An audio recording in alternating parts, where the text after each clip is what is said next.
welcome to Benevolence, where kindness matters and all are welcome to the table. I'm your host, Ceci Diaz. First and foremost, I'd like to thank each and every one of you for tuning into Benevolence. I pray that as you tune in every week, you are empowered, blessed, and encouraged to be the best version of yourself. You are listening to episode 9, The Toughest Hood Motherhood, Part 2. On this episode of Benevolence, Pamela Bultron, Alexandria Rivera, and Valeria Perez join me to discuss all things motherhood. On episode 8, part 1, we discuss our experiences through pregnancy and childbirth. On this particular episode, we're going to continue the conversation and talk about our experiences being a new mother, postpartum, and baby blues. So sit back and enjoy part 2 of The Toughest Hood, Motherhood, What They Don't Tell You. That's perfect. Great transition into the next point, what they don't tell you about being a new mom and postpartum. Yes. Postpartum is serious. It's real. It's serious, and there are many factors to it. There are people who need to be medically treated for postpartum depression. Thank God I wasn't treated, but I did go through the early stages of postpartum, and I agree with you. I did not feel any type of attachment towards Victoria. And in the future, when you're hearing this, Victoria, I'm sorry. Right. But you'll know as a mother, you'll understand. I loved her, and I'm glad that she's here with me, and I'm glad that she's in my arms. But it was weird. It was weird for me. It was, when we got home, it was like in the hospital. It's nice because the nurses, they're coming every half hour and they're checking and they're making sure. And then they I couldn't breastfeed because my body's made differently. Yeah. Yeah. I'm not gonna. It was get into impossible. That, but it wasn't possible at all. Possible. I could not breastfeed. I had the milk in my breast. I just could not. But I'll tell you guys off the record. I couldn't breastfeed, so it's great. They gave me the formula. That was easy. It was so easy to get her on it. She reacted well. That's why. Yeah, you right? She was reacting well. You have nurses coming in. I was only in the hospital for like an extra day. That was it. Food service great. Everything amazing. But then clean. Everything is clean. They take her away. They bring her back. But my world shook when we took her home. Yeah. When the car ride home, me and my husband, baby in the back, I'm sitting with her. And I'm just staring at this little creature that I just made. And I'm like, oh, shoot. So weird. I don't got my nurses with me. I don't have any guidance at all. And I kind of felt like that mother instinct that they say, you're going to get it. You're going to get it right then and there. Right when she's born and you look into her eyes, because that's what they say, and then you're going to know. I didn't know what the heck I was doing. Yes, I did feel a love. I felt an emotion, but that instinct for me didn't click. And it was, and then on top of that, I get home and I'm being greeted by people who should have waited a couple days to come visit my baby. And I was tired and I wanted to just come home and figure things out. And I was greeted by people. And it was just hard. And from that point on, my anxieties began to stir up in my world. My anxiety was at another level. I tried. I was like, I tried to love on her, to hold her, but it was better for me to just pass her along. Pass her to my mom, pass her to my husband. It felt better passing her, not holding her, because I felt like when I held her, something could happen or I didn't know what I was doing, and it was bad. And the crying moments were too much for me. I have left Victoria in the room as a baby in the middle of the bed crying because I could not handle being in the same room with her cries after she is wiped down, changed, fed, burped. I held her. Like all her needs were met. All her needs were met. And the crying, she wasn't colic. She was just crying. You know, and I just didn't know what to do. I have left her many times in the room, and I sat in the other room and cried.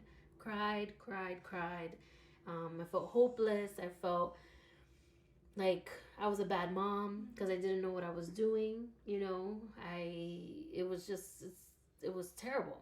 I didn't connect with her. I'd say it wasn't until like maybe 6 months where I started to just feel like this is my girl. You know what I mean? Like when because 6 months she's gushy. Yeah. You're able to hold her and squeeze her. You know what I mean? Like the first 6 months is like, oh, you know, and then the head, and you know, but once she starts by 6, you know, 9, the head's, you know, stronger, tummy time. She's gushy, she's chunky. You know, I felt when I was able to put her on the floor, and you know what I mean, like things like that, like. You know, that's where I felt like I started to connect with Victoria.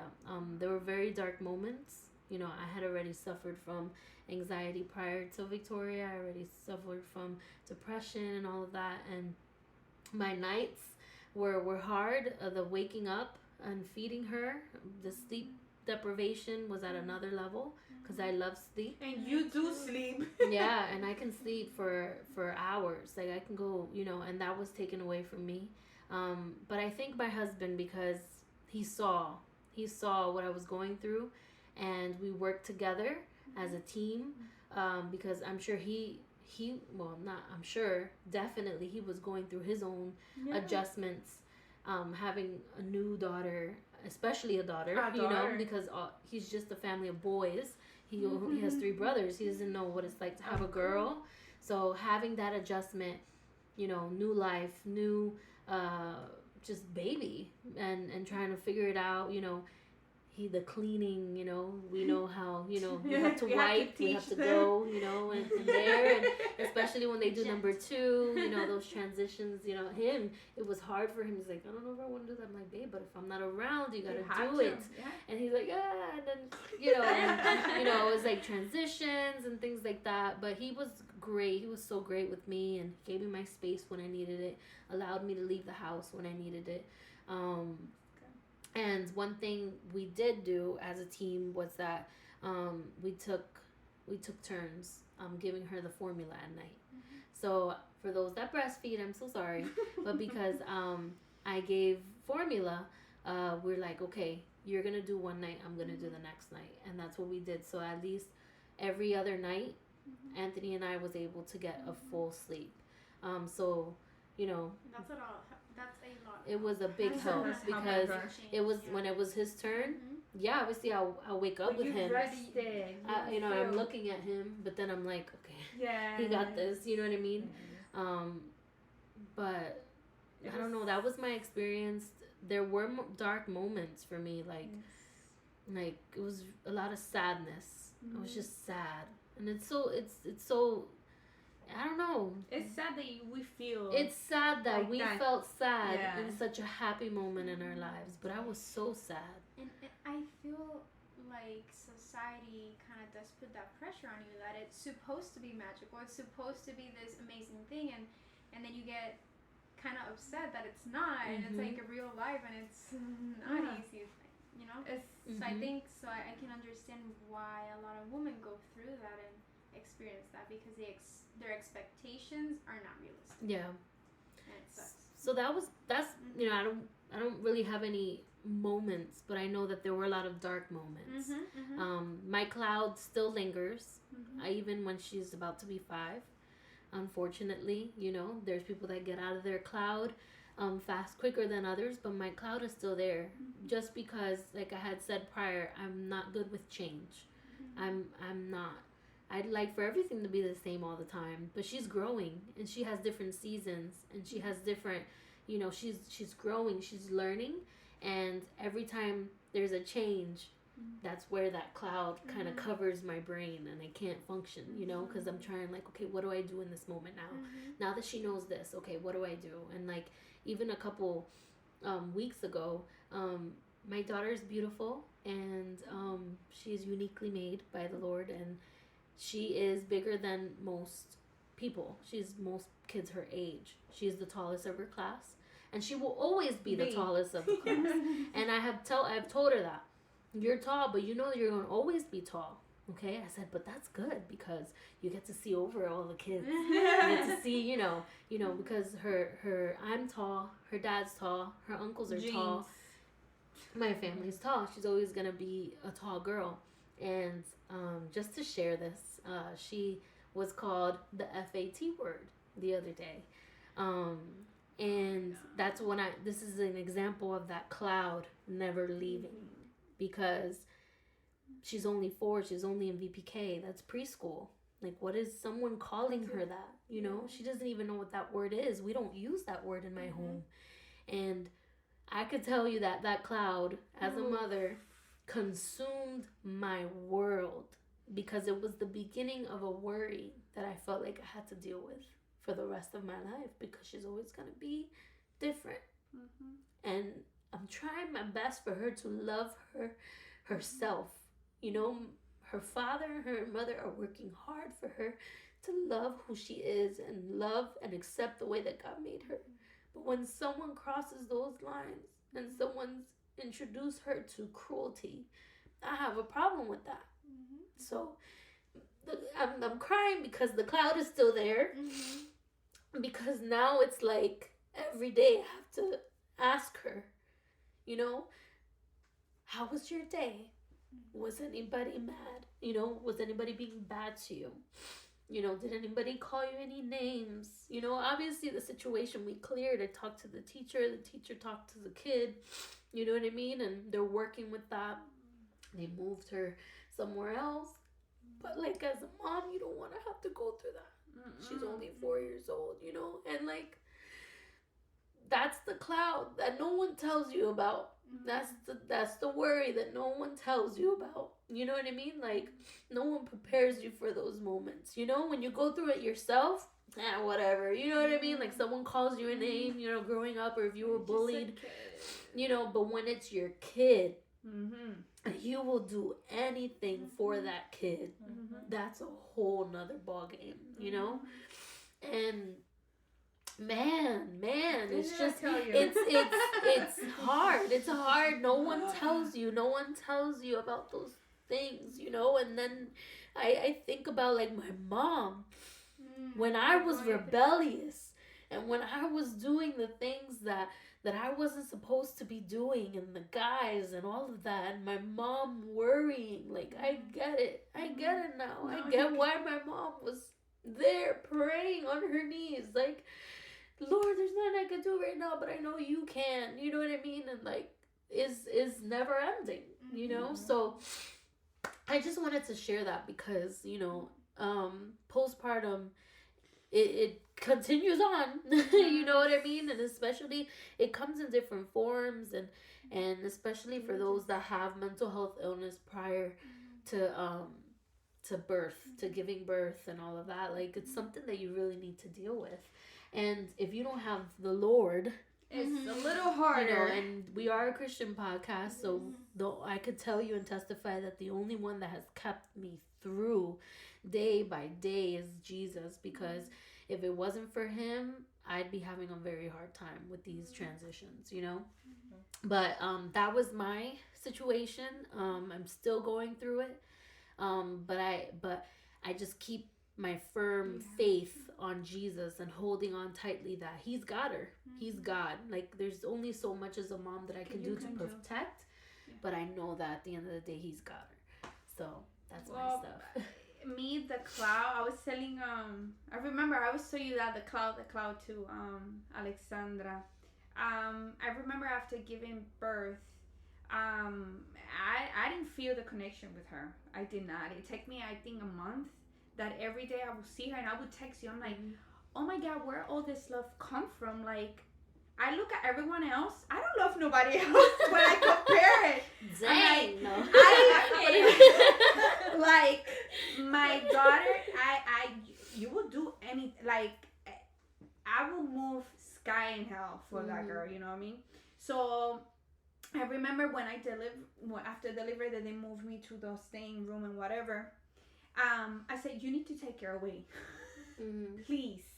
Like, I couldn't manage the pressure, the stuff like that, and the nurse took her. And you had such a hard childbirth, like labor. Yeah, it was too much. I said, you need to take her, please.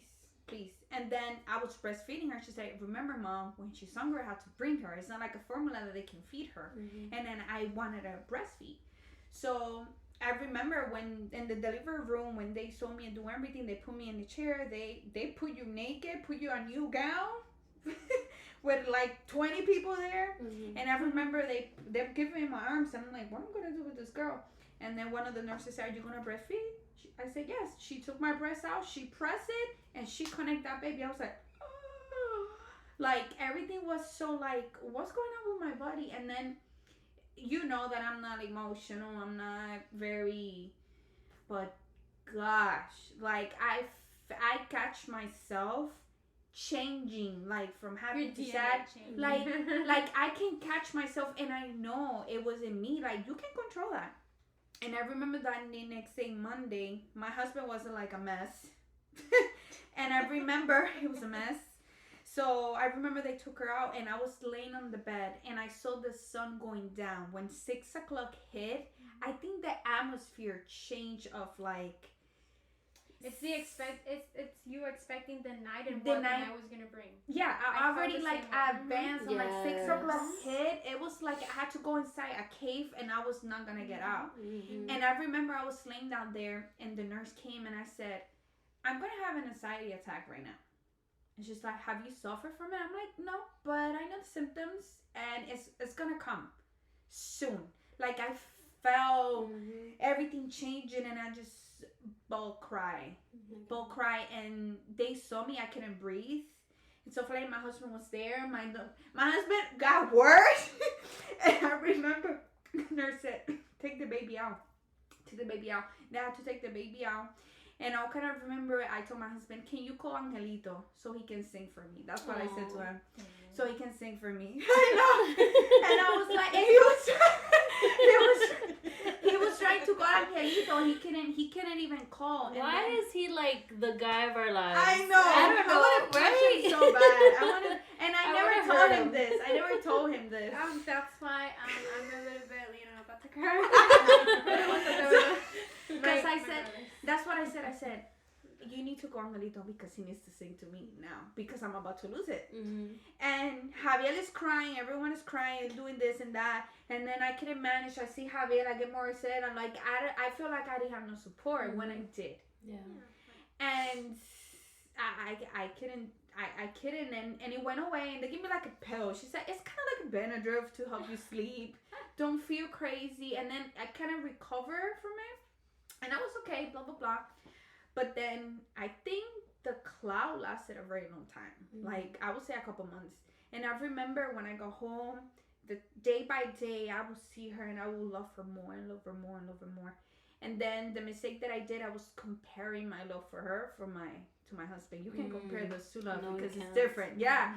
I was like, do I really love him or do I really love my daughter? Like, I was like, oh my God, what do I do? Like, I can't compare her. Like, she will always come first. It's a different type of love. It is a different type of love. And I didn't understand it at the moment. And I remember what I got. It wasn't I got very mad. I was always in a bad mood. Again, I'm breastfeeding. So breastfeeding, you always have to wake up no matter what. So I know my husband stood with me a month in the house. And, he did me breakfast. He will carry her. He did such a good job on me. I can't complain about him. But at one point he said, do I'm even useful? Because every time the baby wants to be because I had to feed her. So there's so much he can do. And I'm not demanding that he will do. He did what he can do and what he's supposed to do. But I was just so mad at him for no reason. I got very angry at him. I would not talk to him for no reason. And he would let me be until I talked to him and I said, listen, you didn't do nothing wrong. I swear. It just, I can smell you. I cannot even hear him chew. Like, it was a bother that even he will leave a little piece of paper. I have to go take a shower. I say, here the baby. And I will take a shower and I will be there for 30 minutes straight because I know it wasn't him, it was me. And I will pray. I say, God, I know this is not me. I felt it changing. I feel so much hate. It was just anger for no reason. And then I kind of like slowed down. I didn't want him to like touch me or nothing. Like I didn't feel no attraction. I didn't feel no sexual desire either. One day I can wake up and kiss him, be on top of him, whatever, and then in a couple hours I don't want him close to me. So I already knew. Which is it's normal. Like for the ones that are listening, it's yes, it's a different type of postpartum, I guess. So. And then I didn't want to admit it until I think I texted him. I'm like, okay, something's wrong with me. I need to see a doctor. Because this is not me. And then I told you the symptoms, like, Pamela, you are suffering from anxiety and depression at that time. So, and I said, I refuse to be treated. I refuse to do all this. But that's a mistake I did. I did not recognize it. So, and then it was just a fog. And then she suffered from colic, from gas. And I was breastfeeding her. I lost so much weight. I had to stop eating a lot of stuff. And then I have so much pain with the breastfeeding. I was pumping, then I didn't pump, and then I didn't sleep. And then I was working full time. I was pumping at work. I was only breastfeeding till today. And I felt too that my husband was doing nothing when he was. And I felt it because the hardest part it was for me. I work from 8 to 5. Sometimes I would get home at 6, 7 on Mondays because I work until 6. And then it was me, the cooking, preparing the milk, the frozen, make sure make sure I pump enough, bathe, do this, take the clothes, make sure he does it correctly, and then cook. And then it's time for me to put her to sleep. And my husband works at night, so it was 11 o'clock, and she's just crying for no reason, for the colic. And I couldn't handle that pressure, so I just give it to him, and I would take a shower and take an hour in the room. And then I recover myself, I pray, I sing a little corito. And then after that I will go in, and it took me time, but it's still to today. And Javier knows it. Like, he told me, I'm like, you been a little, but I told him, I said, listen, it's not I can't control it. Like, I felt that it was out of my hands. So now it's like, I don't care if my dishes is up to here, if I had to do laundry, I don't care. Saturday I took my baby and I leave the house. Sunday I'm out. I don't care if I had to clean because I couldn't stay home. That's why I was telling Alexandria, Alexandria does a lot too. And she was, I think you told me once that it will help me to go out, even to walk in the park, go to my mother-in-law's house. That's pretty much where I go with now that Alia is there. But it was very tough for me because I'm not an emotional person, and feel that in me and be like, oh my God. And then the anxiety got worse because I couldn't sleep. She shook to me twice in the hospital. And then she sleep with me. My husband has to sleep because we only have one room in the couch. And then I couldn't let her go because now she's mine, and I didn't want nobody to touch her. Only certain people. I don't want strangers to get close to her. Like, I was overprotecting because I would go to sleep thinking that she wasn't breathing. So I would wake up and make sure she's breathing and go back to sleep. And then to today, I cannot see movies that they damage babies or they rape babies or they do this to girls, because I will go to sleep thinking what I would do in that scenario. So I won't rest. So that's why I'm like, oh my God, I need you. I need you now. But thank God for my family. I mean, I can't complain. And out there, it is real. I will never thought that I will go through that, especially something that I desire. And then prior to what happened to me, and then I finally have her. Oh my God, I'm gonna cry. Damn it. And I finally have her. It's like, you know, why can I be happy when I have her, you know? And then I said, oh my God, I have a great husband. My sister loved them. His family loved her too. And it's like, and then you want to be like, you want to be a great mom. You want to do the best. You want to do their own organic food. You want to do this. And then I was like, I can't do this. Baby food it is. I don't care. Baby food it is. And I'm still learning too. And she's a good girl. She is. She slept through the night. She's thank God. She gave me a gift. She is a gift. She slept through the night, and she she's a good girl, but I think I just cover myself who I am and feelings that I never experienced, changes that I experienced. Seeing my husband also like, just look, she's with Mia and Aaliyah here, and he's such a good dad, and he's been so patient, so patient with me, thank God, because it was rough for me. It was rough, and to today sometimes I feel like a little, changing moods, and now that my body is going back to normal because breastfeeding is crazy. It's crazy. So now that she's bigger, it's a little easier, but it was very tough for me. I know you would text me. I'm like, I haven't seen you forever. It's just I couldn't get out from that cave. I couldn't get out. So thank God for my family, and it's always gonna get better. Yes. So that's me. Me? Yes. Please.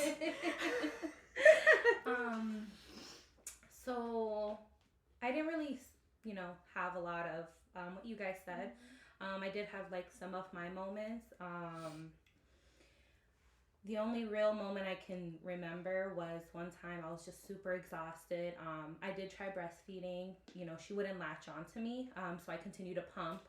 I did it for almost 2 months. I tried, but because she had jaundice in the hospital, they wanted me to supplement. So I had to do both. And even like I had to take the Billy Light home with me. She was on it for almost a week, and they had to poke her in the middle of like December, and it was super cold outside, and I'd have to go to the doctors every week. So it was really hard. I was off of work for good thing she was born in December, because I had the Christmas break mixed with. So I was out almost 3 months. So it was really hard because I like my house clean as much as I can. And, the first thing they tell you at the hospital is, when you go home, you do nothing. And when my husband heard that, he looked at me, because it's really hard. Like, I am like the keeper of the home, because boys will be boys. So, I came home, and, I was in the car with her, and I was a little scared at first, but then I wasn't so scared, because when my cousin was born, I was very active with my aunt and her. So I work with kids, so it's it wasn't as hard for me. It was a little bit more natural for me, and I, in church, I was always in children's church, in the nursery. So, the holding and stuff like that, I wasn't so stressed about it, but when I got home and the house was not the way I liked it, because I have a dog, and then somebody was, watching the dog for me while I was at the hospital for 5 days. Yes. And then, and I had to go back for my pre-eclampsia. So when I got home, I was like, the house is so dirty. I need to put the playpen in the room, because I hadn't put it out, because I was like, my husband's like, oh, that'll be easy. Didn't come with instructions. Oh, wow. So that took him a little bit, and my parents were like, oh, do you want us to bring you something? And I was just kind of like, I just want to be alone, but I did let them come, because my little cousin, she's very active in my life. She really wanted to see her, and I was like, that's fine, And then my husband's family, she's the first grandbaby, so everybody was like, I gotta see her, and I was so tired, and people were coming, and I'm just like, I just want to be alone, but his sisters knew it, so they didn't come as much as the older people, because the older people I couldn't just tell them, leave me alone, go away. So I was really tired. My husband, he's one of those people that he can sleep through anything, so that gave me a lot of anxiety. So for the first 6 months, it was me. Once she went to her own bed, now it's him. I'm like, get up, honey. I'll tap him, and he'll be like, oh, and I'm like, go, bye-bye. And I was like, I did it for 6 months. Now it's your turn. Yes. But, at first it was constantly I wanted to wake up and feed her, even though she was sleeping. And, somebody told me, they were like, if she's sleeping, let her sleep, Yeah. But people were always I was always stressed about it. Yeah. So, my husband, we try to take turns where where I would go to sleep a little bit earlier, and then he'd stay up a little bit later. Okay. Just until we transitioned. He literally we would be playing video games in our room while I'm sleeping. And then, like, she's right here next to him, knocked out. And, you know, it was a bit of a transition. He only got a week off. So after that week, you know, he went back, and then it was just me and her. And, you know, at first I was like, I don't know how I'm going to do this. This is like, it's just me and you. Like, I'm like, the house, and, you know, I want to keep everything up to par. And I'm like, I don't really want to go anywhere because I'm just still a little not sure. Because if she starts crying, it's like I'm up here and who's back there. And, you know, so it was a little hard. So, like, I binge watched a bunch of stuff on Netflix. And, you know, I spent time with her. But sometimes I was just so exhausted. There was one time that I literally was laying in my bed, and she was laying in my bed, and I just, like, she was crying, and then I started crying, and we're both crying together, and I'm looking at her, and I'm like, I'm sorry. I don't know what to do. Like, I don't know how to make this, like, I don't know what's wrong. Like, and she wasn't colic, you know. I started her off on sensitive once I couldn't, you know, produce. And, you know, she was really good, and she loves her milk, and I'm just like, I don't know what to do. I don't know how to make you feel better. And, like, I felt so guilty. Yes. Like, I felt so guilty, and I'm like, I'm so sorry. Like, I wish I could be better. And, like, she was crying, and then I was crying, and I was holding her, and, like, we both fell asleep. Aww. We both fell asleep crying. And then, like, we fell asleep for, like, 2 hours on my bed. And then it was almost, like, I think at that time my husband was coming home.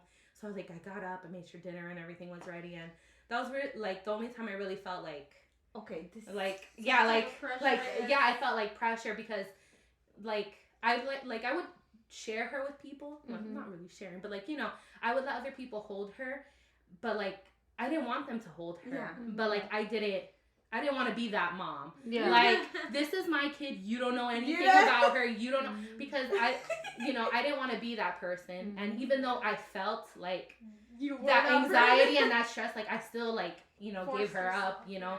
And it was really hard because it's, like, the only people I really trusted her with was, like, me. Yeah. And my mom. And that's it. That's it. Like, my husband, like, at first it was kind of, you know, it was different for him. It was hard, you know, especially since the only baby he really knew was just, like, my nieces and my nephews. But it's kind of like, you hold them, you give them back. It's like, all right, bye. They're not yours. They're not yours. Like, I can't return her. You know, so it was hard. And, you know, he helped me as much as he could, even though sometimes I'm hard on him and I'm like, you don't help me enough. Yeah. But there's a lot of things that he can't do. Like, you know, if I'm working late, like, he's like, oh, what do I make her? And of course he wants to make her good stuff. No, I want to make her good stuff. He's like, grilled cheese it is, because he hates spoon feeding her. He hates spoon feeding her. Yeah. She's so difficult with him. He's like, I'm making her grilled cheese. I'll make her a quesadillo. I'll cut some chicken nuggets. Like, he'll find anything that I wouldn't be okay with. He'd be like, that's what I gave her because I can't. He's like, I can't deal with the, you know. And so when I'm home, I'm like, all right, you know, let's make you something good. You know, I try. But he's been really supportive as much as I could let him, because I was really hard. You know, I'm really hard on him. Yeah. I'm not the easiest person. You know, and he's learned to kind of just, like, give me, like, my space. You know, like, if I need a moment, I'm like, I gotta go. Like, I'm like, here, I need a moment, because I feel like sometimes I don't even know what sleep is. Like, she's almost one and she still doesn't sleep through the night. Like, everybody says their babies sleep through the night. I'm like, I wish. Oh my God. I'm like, I wish. I'm like, nope, she still wakes up at 4 a.m, 3 a.m, and even sometimes if she's in my bed with me, she still wakes up, and I'm just like, I don't know what more you want from me. Like, sometimes you have my bed, you have me, you have my food, you have my blanket. Like, I'm on the floor right like, now. Literally, yeah, I was basically, like, that's how I sleep sometimes, like, because, and then if I try to move her to, like, go towards the middle, she starts getting upset, and she just rolls over, and her head has to be, like, on, because I like to sleep on my side. So on your back. On my back. Sweating. Yes. Hot. That was me this morning. Oh my God. And, you know, it's hard, you know, and when you go to the doctors and they're like, have you felt any of these things? Yes. And I'm like, I have, but, like, I'm not gonna put this on the paper, and then you're thinking that I need something. Like, I'm okay with handling it, you know, like, I can handle it, but, you know, I felt like if I mark something wrong on the paper, it's like I'm being judged for it. Oh yeah, I'm a bad mom. Yeah, like I'm a bad mom. Like I don't know how to deal with something. Like, you know, so it was hard, but you're getting there. I'm getting there. You know, we're doing, you know, the best we can. And you know, sometimes I let the pressure, you know, get to me. I want everything to be, you know, very perfect, and I'm just like, oh, I have to do this. Like, and I'm super tired. I'm just like, I can't go to sleep until I do this. So I'm trying to work on that resting aspect of, all right, you need a rest, because sometimes I'm like, I'm up and I go, and I don't believe in naps. Like, I think it was the other day. The other day I had to go to a CPI training, and Esme was up all night. She was like, no. She's like, oh, it's 11? I'm up. 12? I'm up. 1? I'm up. And then it was time for work, and I was literally like falling asleep at this training, and I'm just like, I can't function. CPR from Valeria. I'm like, I need CPR. I'm like, I can't function. And then they ended the training early, and I went home, and I was like, I'm not gonna get Esme. Yeah. I wrote my husband, I'm like, you're gonna get her because I can't function. And I literally took a nap of 2 hours. And it's really hard for me to get to that point, but sometimes it's like I work so hard, and I do so many things that it's just like I can't do it anymore. Like I just can't. Like I need a break. I need a break. I feel like even when I have a break, I'm like, it wasn't long enough. Not for real. I don't think breaks are long enough. Your turn. I'm done. She's like, I'm done venting. So postpartum, right? Yeah. Postpartum. She's like, I don't even know anymore. I definitely did experience postpartum, like I mentioned before. Did I? How do you remember? Yeah, you mentioned right. Yeah. So I got home, and you know, with the baby, I was actually excited and, you know, ready for it. I didn't follow the, what's it called, the advice that people give you of like sleep when the baby sleeps. So definitely like recommend that to new mothers to actually do so, because for me, I'm telling you, the sleep deprivation, like it did affect me a lot, because like Pamela said, like there was a time that came at 6 o'clock in the evening where I knew I just started to feel this anxiety, and when I looked at the time, oh, it's 6 o'clock. I'm like, oh, so that means that everyone's gonna be sleeping, but I'm gonna be waking up the entire night, and she's gonna be waking up, and she'll be crying, and I'll be the only one there with her. So definitely suffered from that, and of course, as a breastfeeding mother, it was a little bit tougher in that sense that I couldn't really get help from him. I wanted him to wake up because I wanted him to like suffer with me. You want that, like, you know.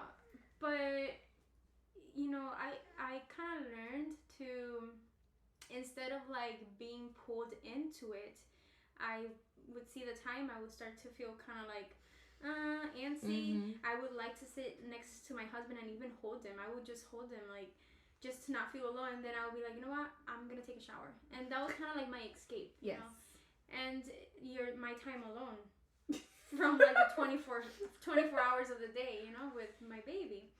And definitely, you know, that did help me a lot. And of course, you know, me holding on to God's promises in the Bible. You know, He's not gonna leave you, He's not gonna forsake you, that He's gonna be that strength for you. And every single day have to remind myself of that, because of course if you do let go, then your tendency is to be like the world is and how your flesh is, and it's to be anxious and to worry. So definitely did suffer from it, and even now still the sleep deprivation, I'm telling you guys, it's so real. Like it does affect you, and you know, I'm still struggling with certain things, and you know, I'll be very honest right now, my struggle is that because she's waking up at night so much still, even with her sleeping with me and her asking for me because she wants me, milky, she wants to know, like she'll say it, and you know, I will get mad at her, and this is where I'm gonna cry, guys, because you know, the most precious thing in my life, and I'm like so mad at her because she's not letting me sleep. I know it sounds so funny, but the fact that you cannot function because you don't have that sleep like you did before, and that freedom per se that you had before, it's hard, and it's something that I'm now trying to like fight off, you know. And I told my husband, I'm like, I'm serious, like I really do want to like hurt her, and it's crazy to say it, but it's so true. And oh my God, like all the changes that women have to go through, and mothers, and I would say mothers that really want to be mothers, because there's people that are anyways, but for me, like I wanted to be that good person, and having to encounter that feeling that I never thought I would have, it's tough, and it's hard, and it's not easy, and then people don't see that. And the sacrifices that me sacrificing my sleep, that's honestly a very good sacrifice. That's good. So people not appreciating that, and not seeing behind closed door, behind the happy baby that she is, and the happy things that I maybe share. It's real, and because we always gonna see the good things about our baby. Yes. We never gonna Especially see on the social bad media. stuff. Oh yeah. And we just wanna bust that myth. Bust it right now. It's not all happy, and it's whoever says that it is, I don't know. I have to speak with you. But call us, contact us. Yes, please. But I mean, it's hard, and like Ceci says, this cloud does kind of carry on, because we do love, and because we do care, and because we want the best for our children, just like God wants the best for us. I just don't know how He does it. I know. No idea. But it does carry on, and things have changed, and kind of this is now where I'm at currently, my battle of nighttime still. But I promise in the morning I'm like a new person. It's like all happy and all giggles and whatnot, but it's definitely tough, and that's why I think we just have to like not judge by what we see, because we see what people want to show you. We don't see the real, the scary stuff and the dark places that we are at. So yeah, just be supportive, and not judge, and not think that because maybe my pregnancy was good, but look at me now. It's still a struggle. No, so same. We have no perfect life, and we have no perfect babies, and there's no perfect people at all. So yes, that's what I've struggled with, and that is currently my place. And but I promise I'm making progress. Yes, we're proud of you. You got this. And I think one of the most important things is that there is a support group. Yes. There is, that you gather the moms like we did today, and like you can support each other, because I don't know what I would do if I was alone, And like I said earlier in the episode, like it's a lonely title. It's a lonely hat that we have to wear. Although we have our spouse, we have them. They're there, and they're amazing. You know what I mean? But we're the mom. We're the mom, and there's just something that we have to go through by ourselves. And it's so funny how you even struggle. The next day, it's like nothing happened. And you love them, and you will do it all over again, and you want to smack them, but then you can't.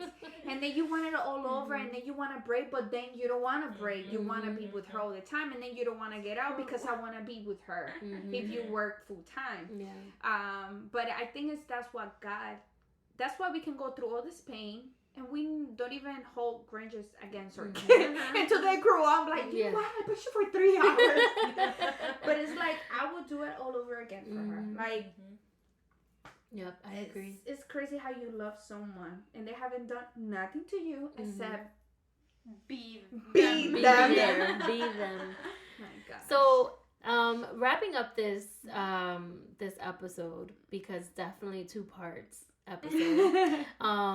Let's just like in one sentence, maybe tops 2. What is something that you learned in this new season so let me rephrase that. What they don't tell you about the new season of marriage.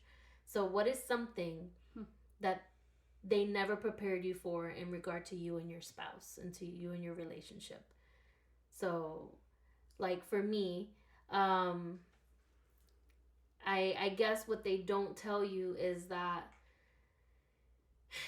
it's so important to be on the same page when raising a child. Like, you know what I mean? Like, you have to be on the same team. Like, he's not dad team and mom team. Like, y'all need to be in the same team. You know, y'all have to, if y'all don't see eye to eye, try to find a happy medium, you know, in raising your child. And appreciate one another. And I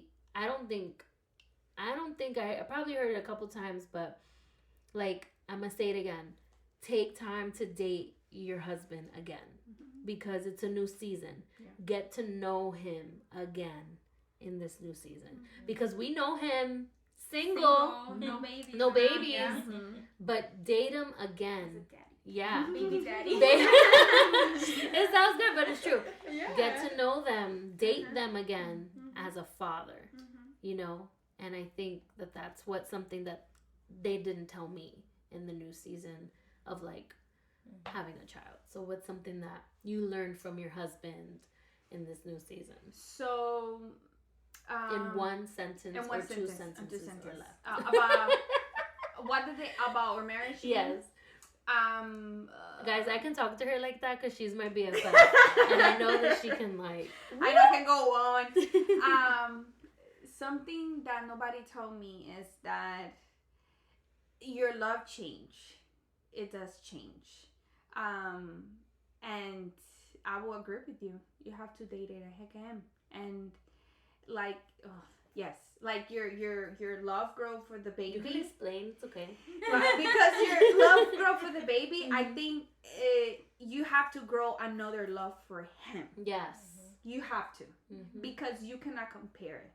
And that's what happened to me, like I explained earlier. Like, do I really love you? You know? And it's like, now I'm knowing my husband as a dad, like responsible and so in love with me. Like, I love that. I don't feel jealous because I know she's going to be his, but I know that. She's going to hate me. I know she's going to love him more. But, yes, it will be finding the love again. Like a new one, not the old one. No, like the a new love. Yes. I agree. I agree with you guys. You know, you're so used to living a different lifestyle and, you know, being up late and going out and doing whatever it is. I know you're still up late. I'm still up late too. It's okay. You know, and having that freedom that now you know, sometimes you catch yourself, you're like, oh, we've been home, like, let's, you know, get out. And also, like, I guess trusting other people to, you know, take care of your kids so that you can have time together.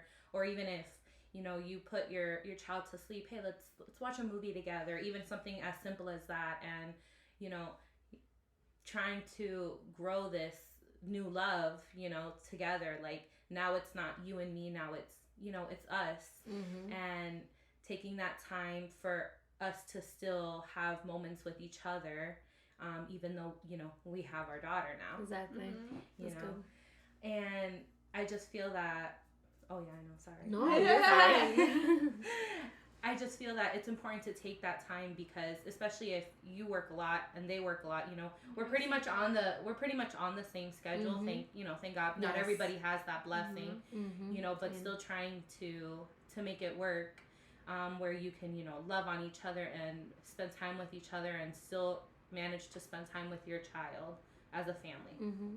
Very good. Definitely agree with everything that's been said. I would just add maybe I've learned not to, I guess, not being mean to them. Yeah. Like, oh yeah. I mean a lot. Even like oh my gosh, to this day. And it's sad. It's okay. It's It's sad though. They don't deserve it. But I'm good. I'm very sometimes mean. they do though. Sometimes they do. I'm just pretending right now. I know, sometimes they just don't. So definitely, yeah, learning to appreciate them. That's what I wanted to say. Mhm. I need Yes. to appreciate my husband in a different lighting. Like, Yeah. No, but definitely that, and learning to love him in a different way. In a different way. Yeah. Mhm. Yeah, So, yes. absolutely. Now, we're going to have to wrap it up, but we can always just, Got continue it. talking later. But what I wanted to kind of end this episode is by just going around the room. I text you guys the picture of what I wanted to kind of end the episode, how I wanted to end the episode. So I know it's very small, but if you can like zoom in a little bit, let's go around the room and just read a line in order. Just wanna, So I'll start, and then Alex, and then Valeria, and then Pam. We'll keep going around until we finish. if you want to start the first one. why? But she just said she. No, you can start because it that pertains one. to you. Yes. So, I don't know. I just wanted to end it this way because I think this is like a good note to end the episode. So, go ahead. To the moms who breastfeed, we feel you. To the moms who can't breastfeed, we feel you. To the moms who choose not to vaccinate, we feel you. To the moms who vaccinate, we feel you. To the moms who feel judged by other moms, we feel you. To the moms who give their children technology to keep them busy, we feel you. To the moms on the go who have to get fast food to the children's, we feel you. That's me, guys. And to the mom who is never physically alone but feels alone, we feel you. To the moms who are on your phone and driving that stroller with the other hand, we feel you. To the moms who hear crying while they are taking a shower, we Yes. feel you. To the moms who don't have time to eat or who are Scarfing. down their food to attend to their children, we feel you. To the moms who have had feces or vomit on every inch of their body, we feel you. To the moms who cry, we feel you. To the moms who worry, we feel you. To the moms who gain weight through the pregnancy and who have not been able to lose that weight, we feel you. To the moms who've had a plethora of uncomfortable conversations with other parents, we feel you. To the moms who have lost their child, whether in the womb or not, we feel you. To the moms who feel ugly, tired, depressed, anxious, irritated, we feel you. To the single moms and dads who have feel in the mom role, we feel you.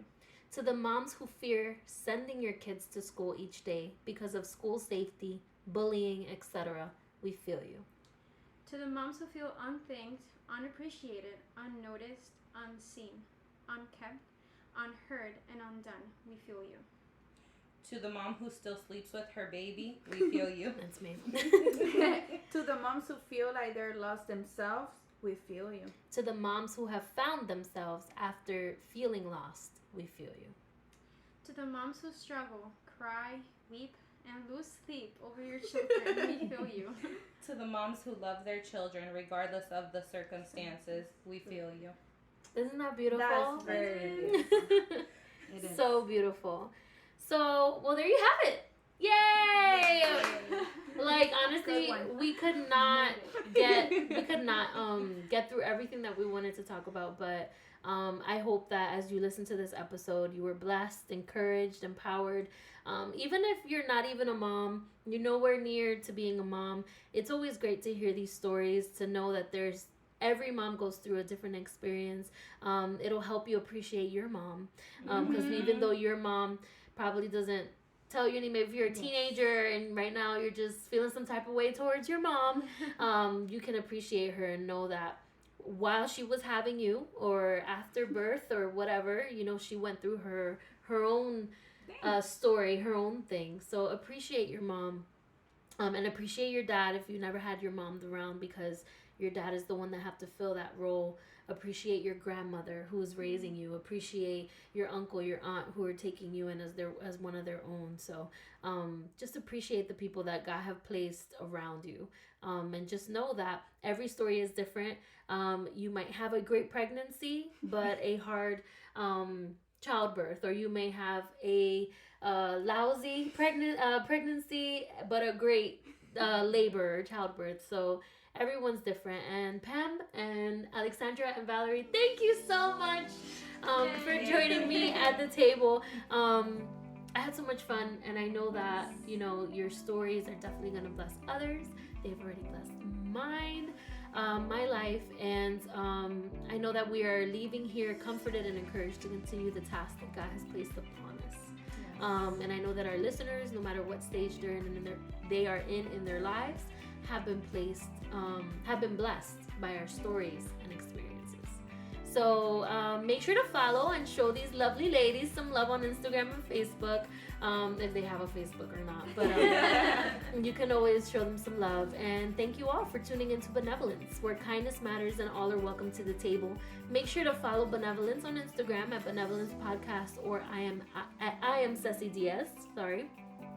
To know a little bit more about me and Benevolence. Benevolence Podcast is available on iTunes, Google Play, Spotify, iHeart, Stitcher, and TuneIn. If there's a topic that you would like for me to discuss in the future, please do not hesitate to email me at benevolencepodcast@gmail.com with requests, petitions, questions, comments, or testimonials. I want to hear from you. And stay tuned for next Monday's episode of Benevolence. You don't want to miss it. Bye. Bye.